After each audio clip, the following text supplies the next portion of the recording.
सभी को सादर जय जिनेन्द्र। आइए प्रारंभ करते हैं हम मंगलाचरण के माध्यम से आज की कक्षा को। नमो अरिहंताणं नमो सिद्धाणं नमो आयर्याणं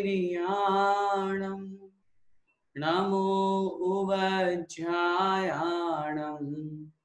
नमो लोय सव्यसाहूणम्। पंच परमेष्ठी भगवान की जय। द्वादशांग जिनवाणी माता की जय। संत शिरोमणि आचार्य भगवंत 108 श्री विद्यासागर जी महाराज की जय। परम पूज्य गुरुदेव मुनि पुंगव श्री 108 सुधा सागर जी महाराज की जय। आचार्य भगवान मानतुंग स्वामी महाराज की जय। भक्तामर स्तोत्र महापाठ की जय। कल की कक्षा में हमने श्लोक क्रमांक 25 और 26 देखा था। आइए एक बार उनका उच्चारण करते हुए उनका अर्थ समझते हैं, फिर उसके बाद में आगे बढ़ेंगे। अपनी अपनी जिनवाणी में सभी लोग श्लोक क्रमांक 25 निकाल लीजिए, एक साथ उच्चारण करेंगे। बुद्धस्त्वमेव विबुधार्चित बुद्धि बोधात् त्वं शंकरोऽसि भुवनत्रय शंकरत्वात् दातासि धीर शिव मार्ग विधेर्विधानात् व्यक्तं त्वमेव भगवन् पुरुषोत्तमोऽसि। इस श्लोक में आचार्य मानतुंग स्वामी महाराज जिनेन्द्र देव की भक्ति स्तुति करते हुए कह रहे हैं कि हे भगवान, आप ही ब्रह्मा हैं, आप ही विष्णु हैं, आप ही शंकर हैं और वास्तव में आप ही पुरुषोत्तम हैं। अन्य संप्रदाय में जो माने जाने वाले देव हैं, वास्तव में वे मात्र नाम के ही देव हैं। आपके साथ में तो उस नाम के साथ में वो गुण भी आपके अंदर विद्यमान होता हुआ दिखाई देता है, इसलिए भगवान आप ही वास्तव में ऐसे हैं। देखें, बुद्धस्त्वमेव, बुद्ध त्वम एव, हे भगवान बुद्ध है, बुद्ध त्वम एव, आप ही हो, हे भगवान आप ही बुद्ध हो। क्यों? विबुधार्चित बुद्धि बोधात, विबुध अर्चित बुद्धि बोधात। विबुध अर्थात देवताओं के द्वारा, अर्चित है बुद्धि बोधात, बुद्धि का बोध होने से, अर्थात बुद्धि बोध मतलब केवल ज्ञान, केवल ज्ञान प्रकट हो जाने से देवताओं के द्वारा आप पूजित हैं, वंदित हैं। इसलिए भगवान आप कैसे हैं? आप बुद्ध हैं। त्वं शंकरः असि, भगवान आप शंकर हो। क्यों हो शंकर? भुवनत्रय शंकरत्वात्, भुवनत्रय तीनों लोकों में, तीनों भुवनों में। शम, शम का मतलब सुख, आनंद, कर माने करने वाले, तीनों लोकों में सुख और आनंद करने वाले होने से भगवान आप ही शंकर हो। धातासी, हे भगवान आप ही विधाता हो। विधाता मतलब ब्रह्मा। क्यों हो? इसका कारण दे रहे हैं। शिव मार्ग विधेः विधानात्, शिव मार्ग मतलब जो मोक्ष मार्ग है, जो मोक्ष मार्ग की विधि का विधान करने वाले होने से आप इस अवसर्पणी काल में प्रथम तीर्थंकर हुए, प्रथम मुनिपद आपने प्राप्त किया। इसलिए आपने इस मोक्ष मार्ग की विधि का विधान किया, मोक्ष मार्ग का रास्ते पर आप स्वयं चले और लोगों को आपने चलने के लिए उपदेश दिया। इसलिए भगवान आप ही वास्तव में विधाता ब्रह्मा हो। फिर आगे कह रहे हैं, व्यक्तम त्वमेव भगवान पुरुषोत्तमोसी। व्यक्तम मतलब स्पष्ट रूप से, भगवान हे भगवान, हे जिनेन्द्र देव आप ही पुरुषोत्तमोसी, पुरुषोत्तम हो, महान पुरुष हो। वास्तव में देखा जाए तो भगवान आप ही पुरुषोत्तम हो। क्यों? आपकी आत्मा जो है, पुरुष मतलब आत्मा, आत्मा ही उत्तम है, उत्तम पुरुष है, परमात्मा है। इसलिए भगवान आप ही पुरुषोत्तम हो। इस प्रकार इस श्लोक के माध्यम से आचार्य मानतुंग स्वामी महाराज भगवान की स्तुति भक्ति भी कर रहे हैं और अन्य संप्रदाय के द्वारा लोक व्यवहार में, लोग में जो अन्य देवी देवताओं को माना जाता है उसके ऊपर भी खंडन करते हुए, उनका भी निषेध करते हुए कथन कर रहे हैं कि वे जो देवता हैं वे तो सिर्फ नाम मात्र के हैं, और मैंने कल की कक्षा में आपको बताया था हकीकत यही है, भगवान के 1008 नामों में ये सब नाम दिए हुए हैं और उन्होंने अपने अपने हिसाब से नाम लेकर के और अपने भगवान बना लिए। वास्तव में कोई स्वरूप नहीं है उनका, भगवान वास्तव में तो आप हो। ये श्लोक में अपन ने समझा। आइए अगला श्लोक देखें, एक साथ उच्चारण करेंगे। तुभ्यं नमस्ते भुवनार्तिहराय नाथ, तुभ्यं नमः क्षितितलामलभूषणाय, तुभ्यं नमस्त्रिजगतः परमेश्वराय, तुभ्यं नमो जिनभवोदधिशोषणाय। इस श्लोक में आचार्य मानतुंग स्वामी महाराज भगवान जिनेंद्र देव की स्तुति कर रहे हैं और भगवान को स्तुति के साथ में नमोस्तु भी कर रहे हैं, नमस्कार भी कर रहे हैं। भगवान आप कैसे हैं? तुभ्यम नमः, आपको नमस्कार हो। क्यों नमस्कार हो? नमस्कार के पीछे कोई कारण तो होगा। ये कारण है, आप कैसे हो? त्रिभुवन आरती, त्रिभुवन मतलब तीनों लोकों के, आरती मतलब जीवों के जो दुख हैं, आरती का मतलब होता है दुख, उन दुखों को हराए, हरने वाले हो, नष्ट करने वाले हो, समाप्त करने वाले हो।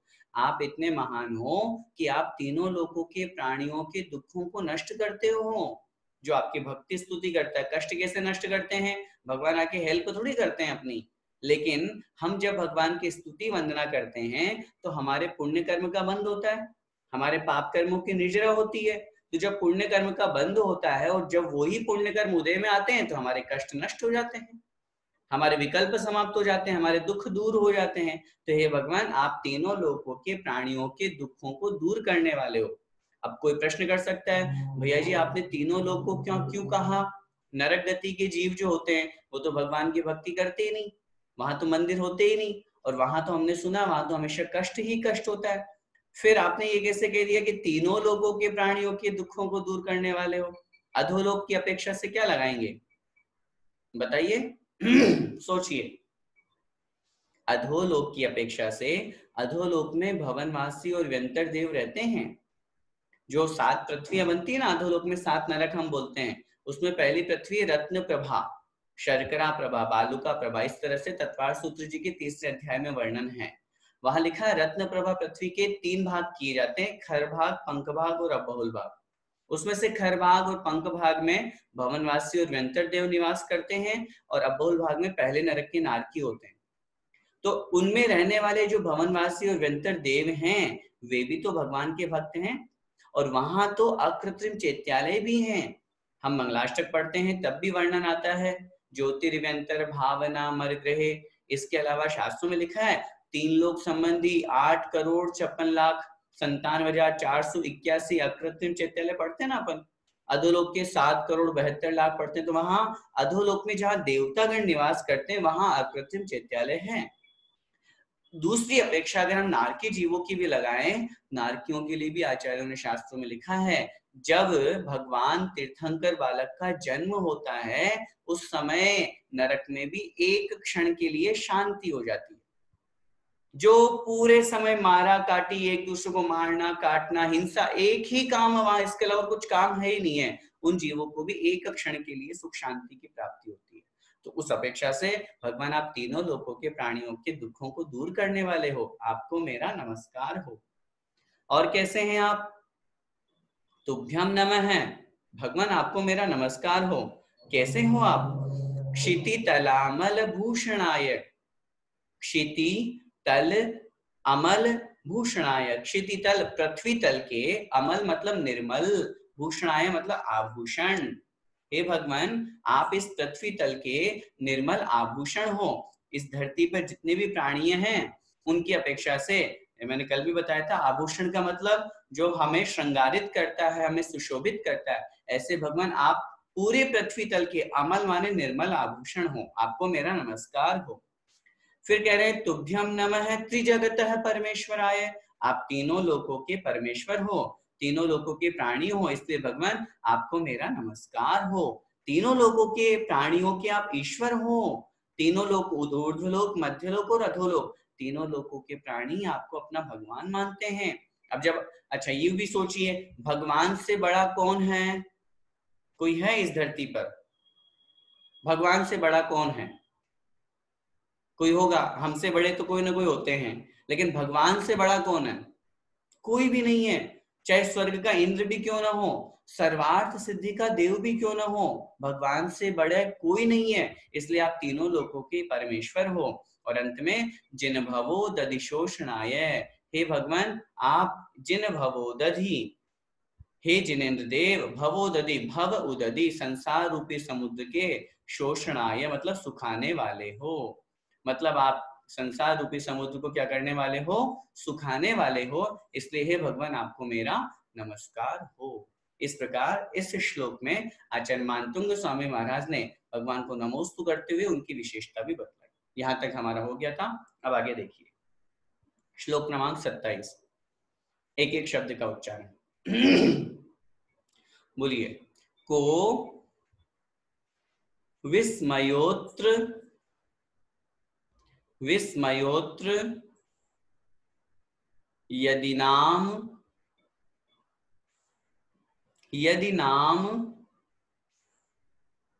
गुणैरशेषैस्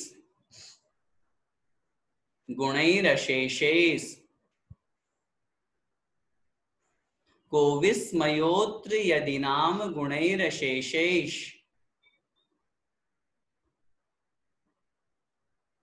त्वं संश्रितो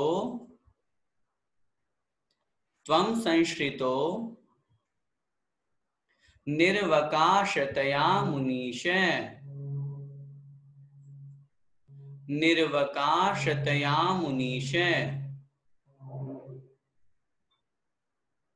दोषैरुपात्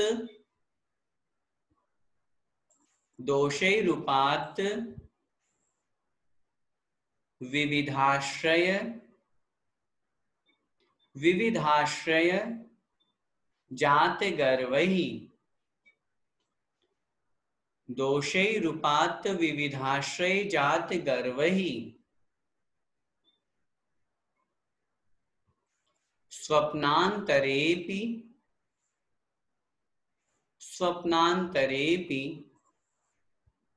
न कदाचिद पीक्षितोऽसि स्वप्नांतरेपि न कदाचिदपीक्षितोऽसि।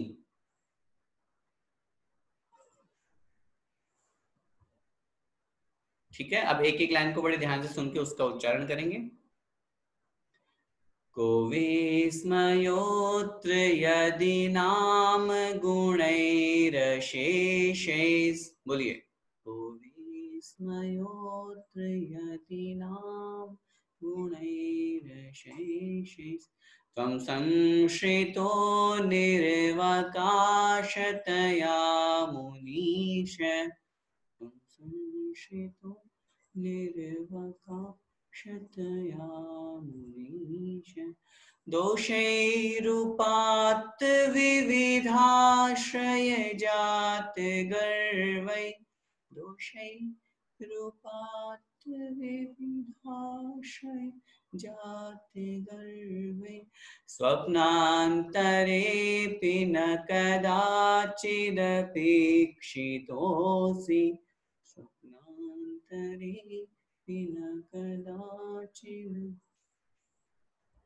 एक साथ बोलेंगे सभी मिलकर के।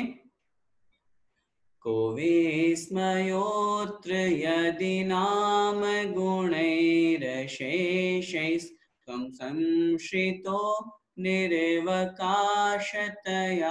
मुनीश दोषैरुपात् विविधाश्रय जात गर्वै स्वप्नान्तरेऽपि न कदाचिदपेक्षितोऽसि। इस श्लोक में क्या कह रहे हैं आचार्य मानतुंग स्वामी महाराज? देखिए भगवान की स्तुति और वंदना किस तरीके से की जाती है, किस शैली से की जाती है, यह अगर हमें सीखना है तो आचार्य मानतुंग स्वामी महाराज से सीखें। आचार्य मानतुंग स्वामी महाराज की भक्ति करने का एक अलग ही तरीका है। अब इस श्लोक में आचार्य भगवान के अंदर मतलब भक्ति भी कह दिया और उनके गुण भी बता दिए। क्या कहना चाहेंगे इस श्लोक में? इस श्लोक में वो कह रहे हैं कि भगवान आप में तो गुण ही गुण विद्यमान है, इतने सारे गुण हैं आप में कि क्या बात कहें, अनंत गुणों के आप भंडार हैं। और दोषों को देखें तो आप में एक भी दोष नहीं है, आप में गुण ही गुण विद्यमान है, दोष एक भी नहीं है। अब हकीकत क्या है, जब दोषों ने आपको स्थान नहीं लिया, आपने उनको दोषों को स्थान नहीं दिया, दोष आप में एक भी नहीं है, तो दोषों ने क्या किया, आपको छोड़ करके पूरे संसार में सब जगह फैल गए। तो सब जगह वो दोष फैल गए, तो जिसकी ज्यादा डिमांड हो जाती है उसको अहंकार हो जाता है। तो आचार्य मानतंग स्वामी महाराज कह रहे हैं भगवान वो दोष जो हैं वो संसार में फैल गए और उनको इस बात का गर्व हो गया, घमंड हो गया कि हमें तो आप मत स्वीकार करो, क्या फर्क पड़ता है। भगवान के लिए कह रहे हैं वो दोष कि भगवान आप हमें स्वीकार मत करो, कोई फर्क नहीं पड़ता हमको, लेकिन पूरी दुनिया ने तो हमको स्वीकार कर रखा है, पूरी दुनिया तो हमको मानती, पूरी दुनिया तो, कहने का तात्पर्य है वो दोषों को पूरी दुनिया ने, अन्य देवों ने, सबने स्वीकार कर लिया। तो भगवान अगर वो स्वप्न में भी आपको वो दोष नहीं दिखाई दे रहे हैं तो भगवान इसमें आश्चर्य की क्या बात है। अब इस श्लोक के माध्यम से ये भी कथन हो गया कि भगवान आप में एक भी दोष नहीं है, ये भी कथन हो गया कि भगवान आप अनंत गुणों के भंडार हैं, ये भी कथन हो गया कि भगवान आपको स्वप्न में भी वह दोष नहीं दिखाई दे सकता, स्वप्न में भी वो दोष आपके समीप में नहीं आ सकता। तो इसमें बहुत अधिक आश्चर्य की कोई बात नहीं है।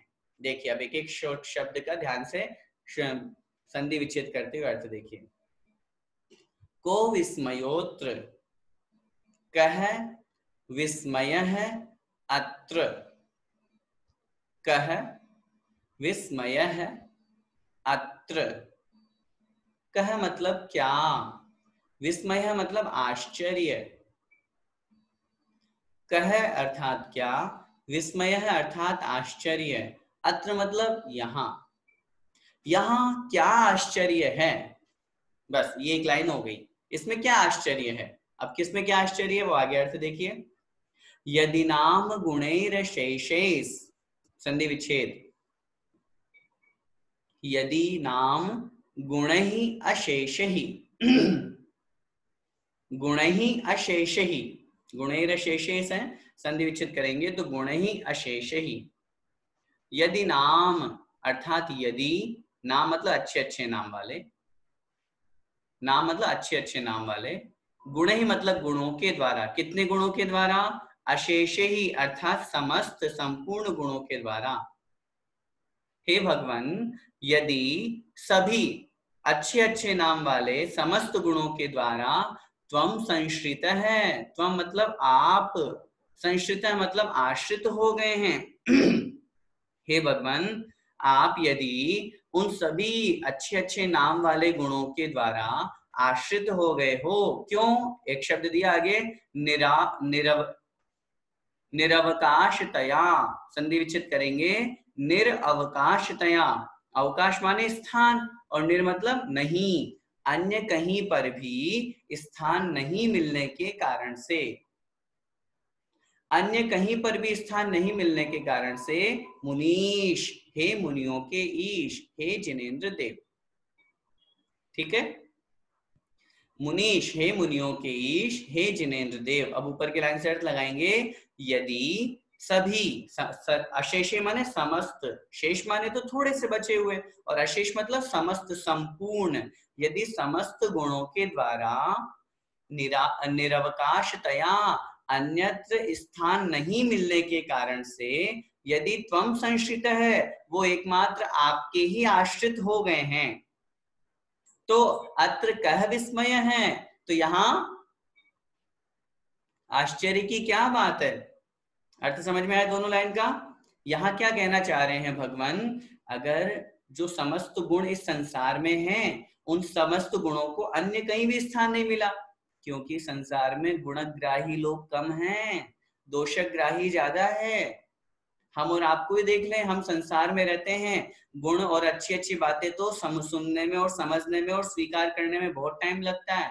अगर अभी हमसे कहा जाए, वस्तु स्वरूप के तत्व का प्रतिपादन किया जाए, आचार्यों ने शास्त्रों में लिखा है घर गृहस्थी संसार कुछ नहीं है, हम सबको मुनि और आर्य का बन जाना चाहिए, कर्तव्य तो यही है, उपदेश तो यहीं से प्रारंभ होता है। फिर कहा जाता है अगर नहीं बन सकते तो सदगृहस्थ तो बन जाओ, कम से कम 2-2 प्रतिमा तो ले ले। हम लोग नहीं ले पा रहे हैं तो फिर गुणों को तो हम स्वीकार नहीं कर पाते हैं। अच्छी अच्छी बातें हमसे कहा जाए, रात्रि भोजन का त्याग करो, सत्य व्यसन का त्याग करो, नियम लो, हम नहीं करते सेवन तो भी हमारा नियम होना चाहिए। अष्टमूल गुणों का पालन करने का संकल्प लीजिए, आलू प्याज जमीकन नहीं खाना चाहिए, बाजार का होटल का नहीं खाना चाहिए। ये सब चीजें हम अच्छी चीजें हैं कि बुरी चीजें हैं ये, और स्वीकार कितने लोग करते हैं? समझ में आई मेरी बात? तो ये संसार है, यहाँ गुणों को जल्दी ग्रहण नहीं किया जाता है, दोषों को जल्दी ग्रहण कर लिया जाता है। तो यहाँ क्या कह रहे हैं भगवान, यदि उन गुणों को, समस्त गुणों को निरवकाशतया, अन्य कहीं स्थान ही नहीं मिला, वो गए थे बेचारे कि मुझे कोई ले ले, लेकिन उनको किसी ने स्वीकार ही नहीं किया, और एकमात्र आप हैं कि आपने उन सबको स्वीकार कर लिया। त्वम संश्रित है, सारे के सारे एकमात्र आपके आश्रित हो गए, आपके शरण में आ गए, आपके अंदर ही समा गए।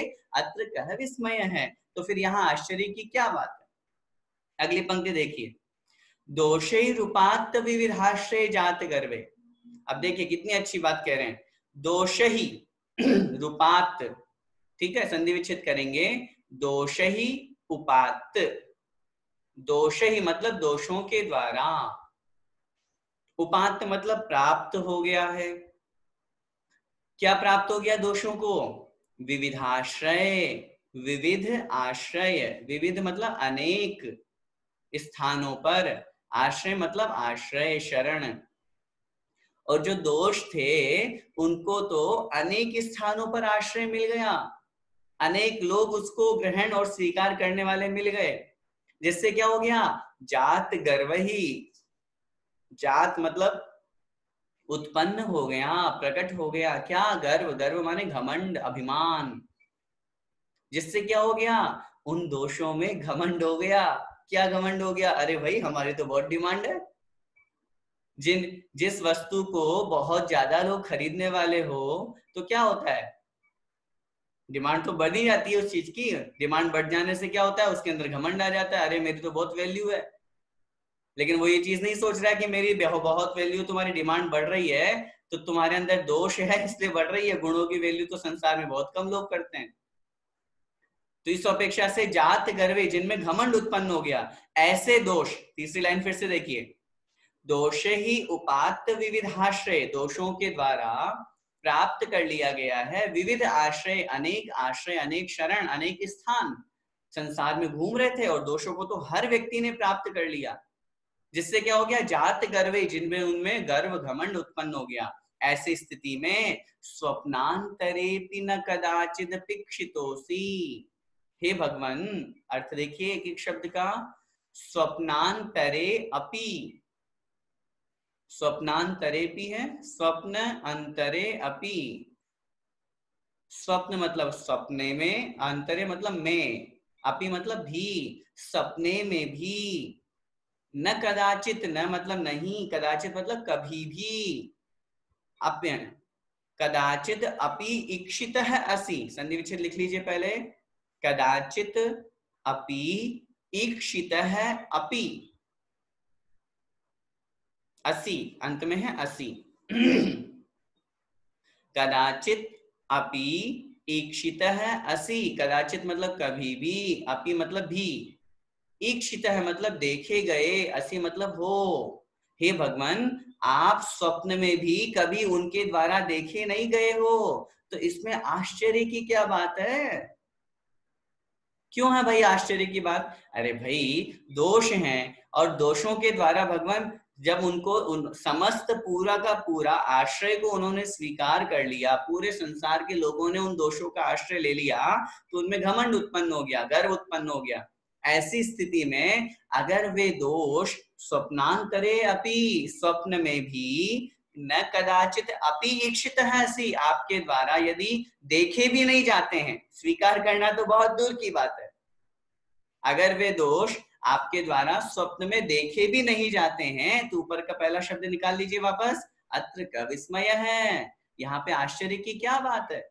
अर्थात यहाँ आश्चर्य की कोई बात नहीं है। वास्तविकता तो ये है, भगवान आप तो अनंत गुणों के भंडार हैं। और दोष अगर आप में देखा जाए तो मैं कहता हूं, एक भी दोष अगर भगवान में तो बताइए। मैं कह रहा हूं एक भी दोष, अगर एक भी दोष है तो हम स्वीकार कर लेंगे कि ये भगवान नहीं है। लेकिन अगर दोष है तो बताइए, दोष नहीं है तो हम स्वीकार इस बात को करते हैं कि वास्तव में जिनेंद्र भगवान निर्दोष हैं। जिनेंद्र भगवान के समान इस संसार में और कोई भी नहीं है। इसलिए इस श्लोक को पढ़ करके हमें ये बात समझनी है कि हे भगवान, सारे के सारे जो गुण थे वो एकमात्र आपके आश्रय से हो गए, और सारे के सारे जो दोष थे वो संसार में सब लोगों के पास में चले गए। तो संसार में सब लोगों के पास में जाने से उनमें बहुत अधिक गर्व उत्पन्न हुआ, और वे दोष यदि स्वप्न में भी आपको नहीं देखते हैं, आप उन दोषों को नहीं देखते, देखते भी नहीं है, स्वीकार करना तो बहुत दूर की बात है, तो अत्र का विस्मय है। तो यहाँ आश्चर्य की क्या बात है? अर्थात इसमें कोई आश्चर्य नहीं है जब आप भगवान उन स्वप्न में भी उन दोषों को देखते भी नहीं हो, तो स्वीकार करना तो बहुत बड़ी बात। इसलिए इस श्लोक के माध्यम से आचार्य मानतुंग स्वामी महाराज ये कह रहे हैं कि इस संसार में अन्य देवी देवता जितने भी हैं, हमारे ही जैसे जो संसारी हैं, उनमें वे सभी दोष देखे जाते हैं, दिखाई देते हैं, वे दोषी हैं। एकमात्र आप वीतरागी भगवान ऐसे हैं कि आप में किंचित मात्र भी कोई भी दोष नहीं दिखाई देता है। स्वप्न में भी भगवान आपके अंदर वो दोष नहीं दिखाई दे रहा है, तो वास्तविकता में तो फिर होने का सवाल ही नहीं है। और संसार में एक बहुत हकीकत सी बात है कि जिस वस्तु की वैल्यू बढ़ानी होती है, महत्व बढ़ाना होता है, उसकी कमी की जाती है। कमी अगर किसी चीज की कर रहे हैं, कम है वो वस्तु, या यूं हम अगर कहना चाहें, कह भी सकते हैं कि जो महान व्यक्तित्व हुआ करते हैं, जो अच्छी अच्छी चीजें होती है, वो कम ही होती है। आचार्य श्री जैसे साधु महाराज कम ही होते हैं, तीर्थंकर भगवान इतने भगवंतों में कम ही होते हैं, महापुरुष कोई अलग ही निकलते हैं, हजारों लाखों लोगों में से कोई एक महापुरुष, एक महाव्यक्तित्व का निर्माण हुआ करता है। तो ऐसे ही भगवान गुण जितने भी थे, संसार के लोगों ने उन्हें स्वीकार नहीं किया, वो तो एकमात्र आपके आश्रित हो गए, आपके ही आश्रय से उन्होंने ग्रहण कर लिया, आपका ही आश्रय। और दोष जितने भी थे वो संसार में सब लोगों के पास में आ गए, और सब लोग उन दोषों से युक्त हो गए हैं। और वो दोष यदि स्वप्न में भी आपके पास में नहीं आ रहे हैं, तो इसमें आश्चर्य की कोई बात नहीं है। इस श्लोक के माध्यम से आचार्य मानतुंग स्वामी महाराज हमें यह कह रहे हैं, और भगवान जिनेंद्र देव की यह भक्ति कर रहे हैं कि भगवान वास्तव में जो दोष हैं वो एक भी आप में नहीं है। इसे भी, ये भी तो गुण स्तवन का एक प्रकार है। भगवान के गुणों का गुणानुवाद करने के साथ में जो दोष भगवान में नहीं है, जो कमी भगवान में नहीं है, वो अगर हम वर्णन कर रहे हैं, ये भी एक तरह से भगवान की स्तुति ही है। मात्र भगवान की स्तुति का मतलब ये मत समझिएगा कि उनके गुणों का ही वर्णन करना, उनमें ये दोष नहीं है ऐसा वर्णन करना भी भगवान की गुणों की स्तुति के अंतर्गत ही आता है। इसलिए इस श्लोक में एक भी दोष भगवान में नहीं है, ये बात स्वीकार की। इस श्लोक का मंत्र लिख लीजिए, सूत्र, श्लोक नंबर 27 का। दोष तो सर्वत्र व्याप्त हैं, दोष तो सर्वत्र व्याप्त हैं, परंतु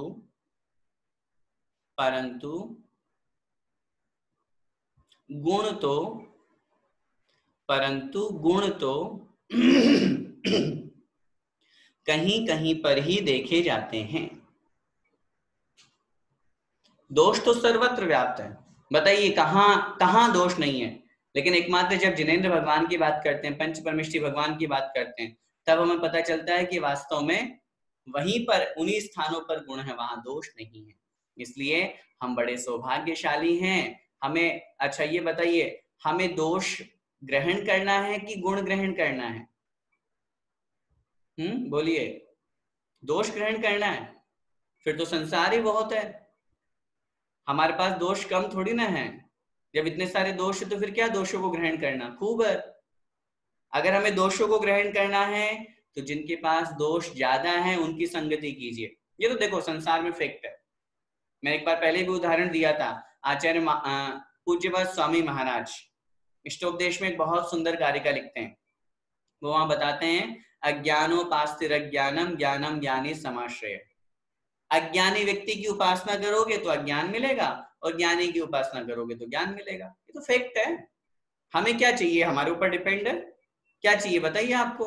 अगर आपको दोष चाहिए है तो संसार में बहुत सारे फ्रेंड्स हैं जिनके पास दोष ही दोष है। हाँ, दोस्तों के पास दोष बहुत है, दोस्तों के पास दोष बहुत है, लेकिन नीति वाक्य क्या कहता है, मित्र तो वह होता है जो हमारे दोषों को दूर करता है। अब आज की मित्र मंडली की बात ही कुछ नहीं आ रही है।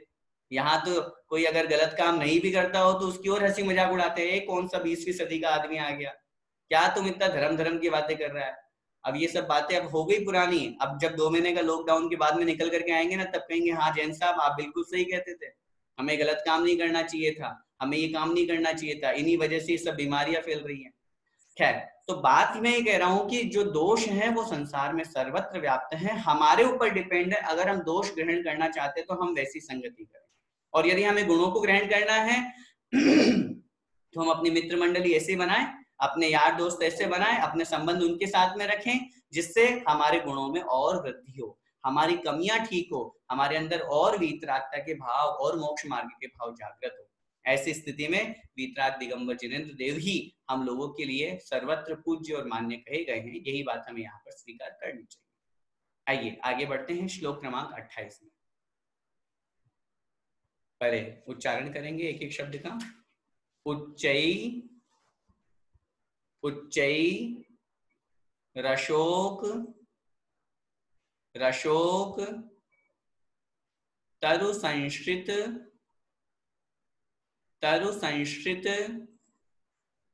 मुन्मयूख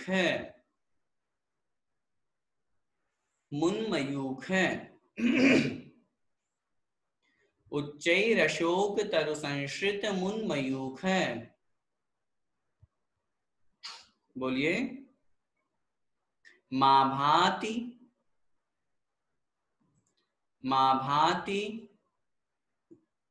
रूप ममलम भवतो नितांतम।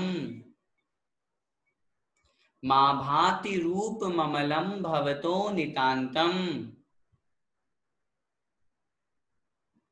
स्पष्टोल्लसत्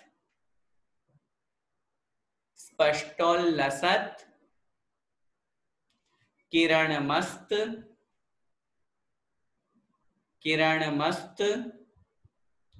तमोवितानम।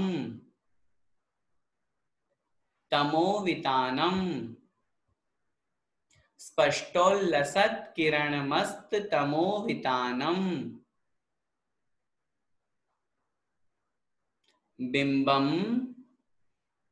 बिंबम रवेरिव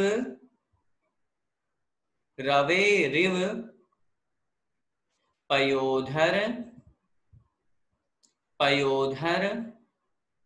पार्श्ववर्ती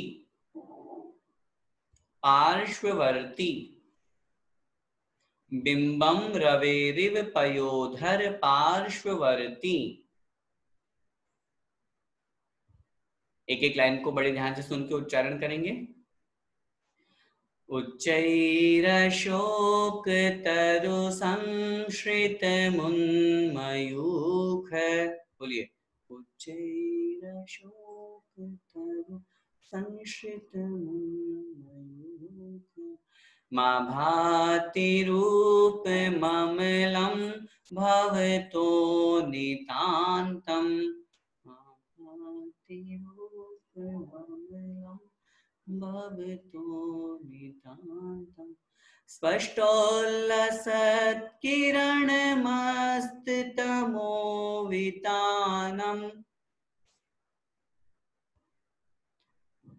मस्तमोवितानं बिम्बं रवेरिव पयोधर पार्श्ववर्ती बिम्बं रवेरिव पयोधर पार्श्ववर्ती।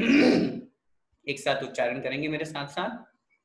उच्चैरशोकतरु संश्रितमुन्मयूख मा भाति रूपममलं भवतो नितान्तम् स्पष्टोल्लसत्किरणमस्तितमोवितानम् बिम्बं रवेरिव पयोधर पार्श्ववर्ती। अर्थ देखिए, यहाँ पे क्या वर्णन चल रहा है। अब यहाँ से थोड़ा सा विषय हमारा दूसरा बन रहा है। इस 28वें नंबर के श्लोक से लेकर आगे तक 35 नंबर तक के श्लोक, जो 8 श्लोक बनेंगे, उनमें अष्ट प्रातिहार्य का वर्णन है। किसका वर्णन है? अष्ट प्रातिहार्यों का।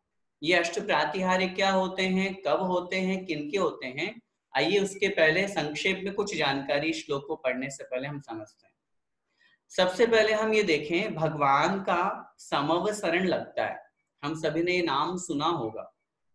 जब तीर्थंकर मुनि महाराज को, जब वो मुनि अवस्था में रहते हैं, जब तपस्या करते हैं, तो तपस्या करते करते जब उन्हें केवल ज्ञान की प्राप्ति हो जाती है, तो जैसे ही केवल ज्ञान होता है, ध्यान से सुनिए पूरा वर्णन, जैसे ही केवल ज्ञान होता है तो भगवान का जो शरीर है वो 5000 धनुष ऊपर उठ जाता है अपने आप ही। जहां जिस वृक्ष के नीचे या कहीं पर भी तपस्या महाराज भगवान कर रहे थे मुनि अवस्था में, तो जैसे ही केवल ज्ञान हुआ, 4 घातीय कर्मों का नाश हुआ, अपने आप ही उठ करके और आकाश में अधर विराजमान हो जाते हैं, हवा में, आकाश में 5000 धनुष ऊपर। एक धनुष कितना होता है? 4 हाथ का, फुट लगाएंगे तो 6 फुट का, एक धनुष 6 फुट का होता है, तो उस हिसाब से 5000 मतलब 30,000 फुट ऊपर जाकर के भगवान आकाश में विराजमान हो गए। और जैसे ही भगवान विराजमान हुए, भगवान को केवल ज्ञान हुआ, तुरंत इंद्र लोगों को, इसोधर में आदि सभी देवताओं को अवधि ज्ञान से इस बात का ज्ञान हो जाता है, और वे तुरंत आगे बढ़कर के परोक्ष रूप से उसी समय 7 कदम आगे बढ़ के भगवान को नमोस्तु करते हैं, और तुरंत विदिन 1 सेकेंड, पलक झपकते ही इंद्र की आज्ञा से कुबेर और उसका पूरा परिकर आकर के, और भगवान तो यहाँ है, और भगवान को ऐसे आधार लेकर के और उनके नीचे 4 अंगुल छोड़ करके और पूरे समूह शरण की रचना कर देते हैं नीचे की तरफ। विदिन 1 सेकेंड, उनको समय नहीं लगता देवताओं को कि हाँ भगवान को केवल ज्ञान हो गया तो जैसे अपन को बिल्डिंग बनाने में 2-4 साल लग जाते हैं, तो ऐसे भगवान का समोषण बनने में भी टाइम लग जाएगा। नहीं, विदिन 1 मिनट 1 सेकेंड, निमिष मात्र शब्द का प्रयोग किया वहां आचार्यों ने। तो जैसे ही समवसरण की रचना हुई, तो जैसे ही समोषण की रचना हुई, वहां देवताओं के द्वारा अष्ट प्रातिहार्य की रचना की जाती है। प्रातिहार्य शब्द का अर्थ क्या है? प्रतिहार। प्रतिहार, प्रतिहार मतलब सेवक, जो निरंतर भगवान की सेवा में उपस्थित होते हैं, वे प्रातिहार्य कहलाते हैं। प्रातिहार्य शब्द प्रतिहार से बना है। प्रतिहार का शाब्दिक अर्थ होता है सेवक, जो निरंतर प्रतिहार, ब्रैकेट में लिख लीजिए सेवक, जो निरंतर प्रतिहार के समान भगवान की सेवा में उपस्थित रहते हैं, वे प्रातिहार्य कहलाते हैं। ये प्रातिहार्य 8 होते हैं।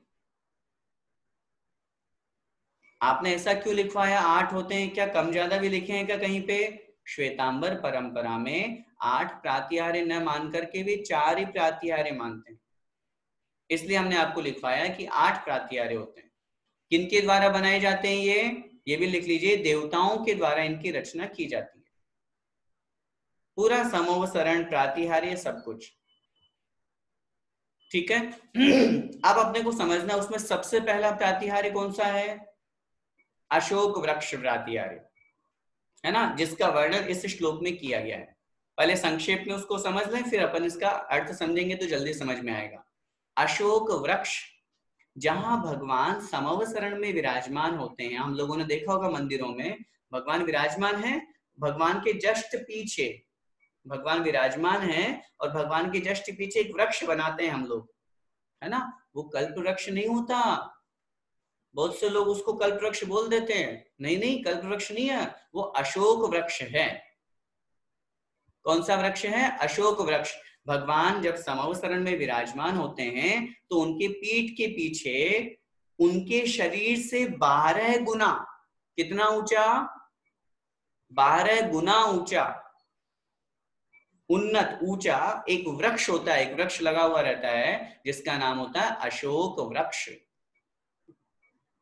क्या विशेषता होती है इस अशोक वृक्ष की? जैसा इसका नाम वैसा इसका काम।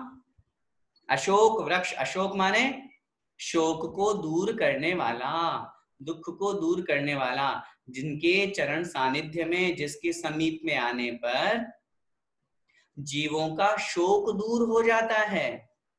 शोक, संताप, दुख, वेदना, आपत्ति, विपत्ति, संकट, सब कुछ जो दूर हो जाता है वह कहलाता है अशोक वृक्ष। ठीक है, अब ये वर्णन हुआ। अब यही वर्णन इस श्लोक में बताया जा रहा है, ध्यान से देखें। संधि विच्छेद देखें, उच्च ही अशोक, संधि विच्छेद बनेगा उच्च ही अशोक। उच्च ही मतलब ऊंचा, ऊंचा मतलब ऊपर, ऊंचा है इसलिए उसको ऊंचा शब्द दिया। अशोक अर्थात अशोक नाम का, तरु माने वृक्ष, अशोक तरु, अशोक वृक्ष। संश्रित मुन्मयूख है, क्या लिखा है? उच्चेर अशोक तरु संश्रित, ऊंचे अशोक वृक्ष के नीचे। संश्रित माने आश्रय से नीचे स्थित, संश्रितम लिखा है शब्द, संश्रित मुन्मयूख है। संधि विच्छेद करेंगे, संश्रितम, फिर यहां से लिखा उन्मयूखम आभाति। उन मतलब ऊपर की ओर निकल रही हैं, मयूख, मयूख का मतलब होती किरणें, जिसकी किरणें ऊपर की ओर निकल रही है, ऐसे ऐसा अशोक वृक्ष। फिर आगे कह रहे हैं आभाति, आभाति माने सुशोभित होता है, आभाति अर्थात सुशोभित होता है। क्या? रूपम अमलम, रूपम अमलम, रूपम अर्थात स्वरूप, रूप, कैसा रूप? अमलम अर्थात निर्मल। भवतो किसका है वो स्वरूप, कौन किसका है वो रूप? भवतो मतलब भगवान आपका। नितांतम अर्थात स्पष्ट रूप से, पूर्ण रूप से। ऐसे उस अशोक वृक्ष के नीचे जिसकी किरणें ऊपर की ओर निकल रही है, ऐसे उस अशोक वृक्ष के नीचे है भगवान आपका यह सुंदर रूप आभाति अर्थात सुशोभित हो रहा है। ठीक है, अशोक वृक्ष के नीचे भगवान का स्वरूप जो है, भगवान का जो रूप है वो इस तरह से सुशोभित हो रहा है, वो वर्णन यहाँ इस श्लोक में किया गया। अब नीचे उदाहरण दे रहे हैं, एक कल्पना कर रहे हैं कि कैसे वो रूप सुशोभित हो रहा है भगवान का। तो उदाहरण जो दे रहे हैं वो कैसा दे रहे हैं? जैसे बहुत सारे बादल हैं और बादलों के बीच में जैसे सूर्य उदित होता है ना, सूर्य प्रकाश देता है, ऐसे ही भगवान के शरीर की और भगवान के यहाँ पर उपमा की जा रही है। स्पष्टोल्लसत, लिख लीजिए अपनी कॉपी में संधि विच्छेद, स्पष्ट उल्लसत, स्पष्टोल्लसत, स्पष्ट उल्लसत, स्पष्ट रूप से, उल्लसत, उल्लसत का मतलब शोभायमान, स्पष्ट रूप से शोभायमान। किरणमस्त तमोवितानम, किरणम किरणें, किरणम अर्थात किरणें, अस्त तमोवितानम, अस्त माने नष्ट करने वाली, तमोवितानम, तम अर्थात अंधकार, वितानम माने विस्तार, अंधकार के विस्तार को नष्ट करने वाली। ठीक है, अस्त तमोवितानम, अंधकार के विस्तार को नष्ट करने वाली। स्पष्ट उल्लसत, किरण अर्थात जिसकी किरणें क्या हो रही है? स्पष्ट रूप से शोभायमान हो रही हैं और समस्त अंधकार को दूर करने वाली हैं, ऐसे बिंबम रवेरिव, बिंबम मतलब बिंब के समान, बिंब किसका?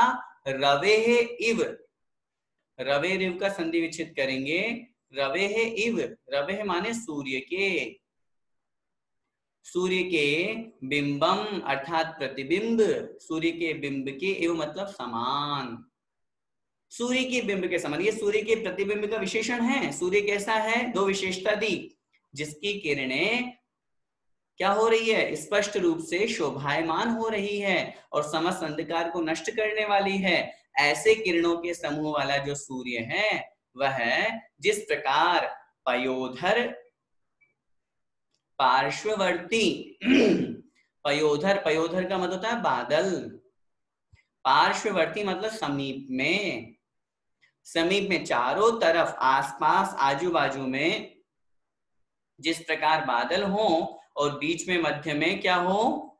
सूर्य हो, तो जिस प्रकार वह सूर्य सुशोभित होता है, जिस प्रकार वह सूर्य उन बादलों के बीच में सुशोभित होता है, ऐसे ही हे भगवान आप उस अशोक वृक्ष के आश्रय से सुशोभित हो रहे हैं। समझ में आई बात? यहाँ पर हम बात कर रहे हैं अशोक वृक्ष की।